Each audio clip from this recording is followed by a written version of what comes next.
Hello guys, and welcome to this EC Aquatics video. In this video, we're going to be setting up a 15-gallon ecosystem aquarium.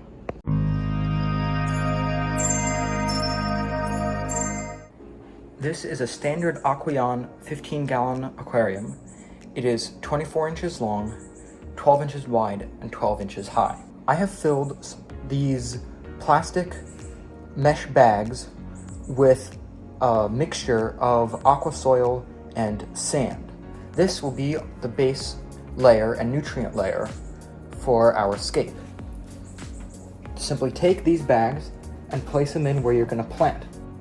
The holes in the bags are big enough for plant roots to get through.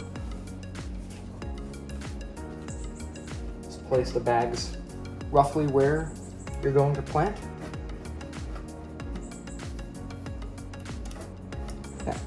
These will also build height in your aquarium.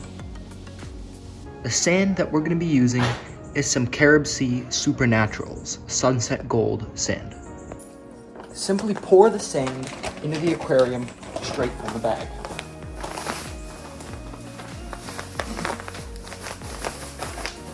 You're going to want a pretty decent amount of sand, at least 1.5 inches to 2 inches in areas that you're going to be planting.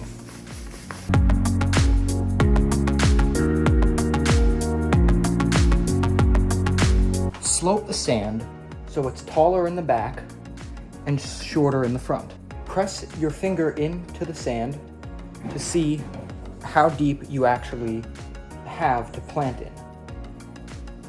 You're going to want for your second knuckle to be covered with sand in areas where you plant. Even though we have aqua soil in the tank, we're still going to want to add some root tabs to the aquarium to give the plants even more nutrients. Simply take a root tab and break it into a couple portions and place them roughly where you're going to plant. Doesn't have to be exact, it just has to be close. Now it is time to add the hardscape.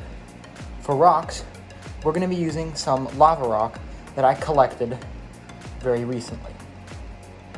We're going to be using one large stone and a few medium-sized stones in this scape.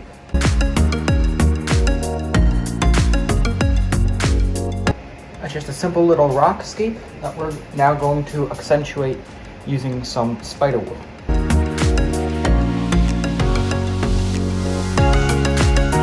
Now we have our hardscape put in.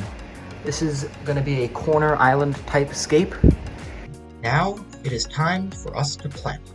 The first plant that we're going to be using is some narrow leaf Java fern. This is an epiphyte plant which we are going to glue using some cyanoacrylate superglue gel onto the wood that we just placed down. The next plant that we're going to be using is Anubias nana petite. It's also an epiphyte, and we're going to glue that down as well. The next plant that we're going to be using is some Hygrophila pinnatophyta. This plant you can either glue down or plant into the substrate.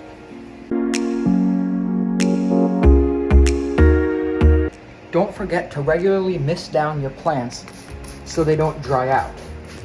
Just simply take a spray bottle every 5 to 10 minutes and spray your plants. This way the leaves will not dry out and the plants will stay alive.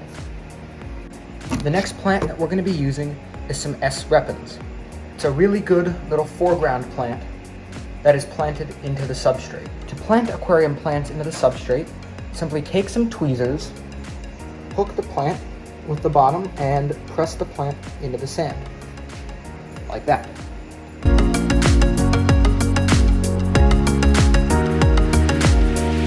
The next plant that we're going to be using is some Liliopsis brasiliensis. This is a really easy carpeting plant, and you plant it just like the S. repens with some tweezers and press it into the substrate. This plant will send out runners and form a nice lush carpet over your aquarium if you let it grow for several months.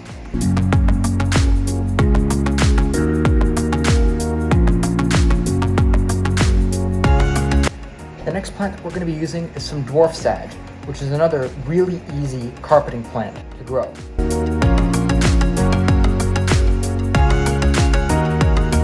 The next plant that we're going to be using is some Hydrocaudal Japan. This is a stem plant that carpets really nicely. It'll add a nice texture to your scape.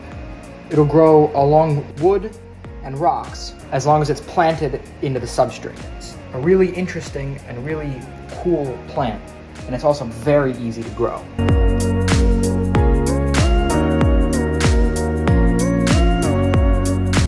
The next plant that we're going to be using is some Cryptocorn balance. This is a plant that looks a little bit like a crinum or vallisneria, and it grows very long leaves, making it perfect for this type of scape. It'll drape over the scape and look very nice. Crypt, which means that it really likes a lot of nutrients in the soil. So definitely, if you use this plant, use root tabs and aqua soil or another nutrient-rich substrate.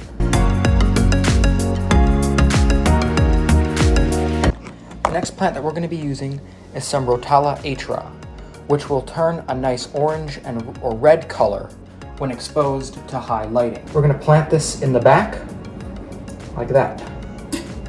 The next plant that we're going to be using is some Bacopa moninari, or moneywort. This is another very easy stem plant, which we're also going to plant in the back, close to the Rotala atra. There we go. The next plant that we're going to be using is some Ludwigia ovalis, which is another really nice stem plant. Plant this right next to the moneywort. There we go. Next plant that we're going to be using is some Ludwigia super red, which is a really nice red stem plant, which looks amazing when it's next to a bunch of green plants. I'm going to plant that here,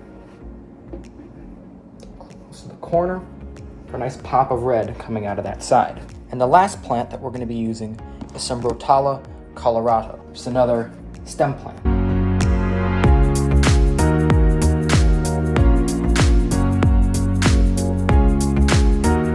The tank is now fully planted and ready to be filled up. It is now a day after I set up the tank, and the water is cleared up quite nicely. So now we can add the fish. I've already added some beneficial bacteria and water conditioner, so it is safe for the fish to go in. The fish that are going into the tank have already been living in this tank in the previous scape.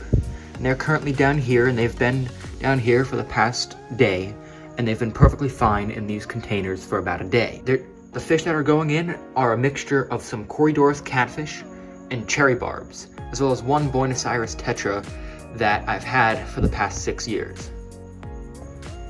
I've caught all the cherry barbs in the net, so now we're gonna move them over and release them into the tank. There they go. Now we're gonna add in the Buenos Aires tetra.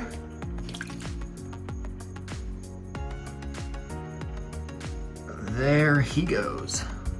Here go the first 2 Corys.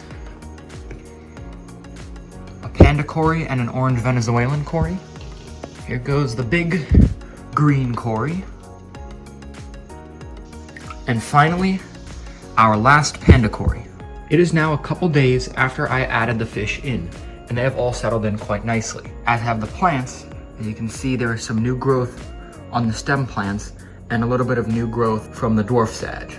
The reason I'm able to add fish straight away is because I added the beneficial bacteria, and I do water changes on this tank every other day to keep the ammonia levels down. That's what's required of somebody who wishes to do a fish in cycle. Thank you guys for watching. If you guys enjoyed this video, then be sure to hit the like and subscribe buttons, and I will see you all in the next one.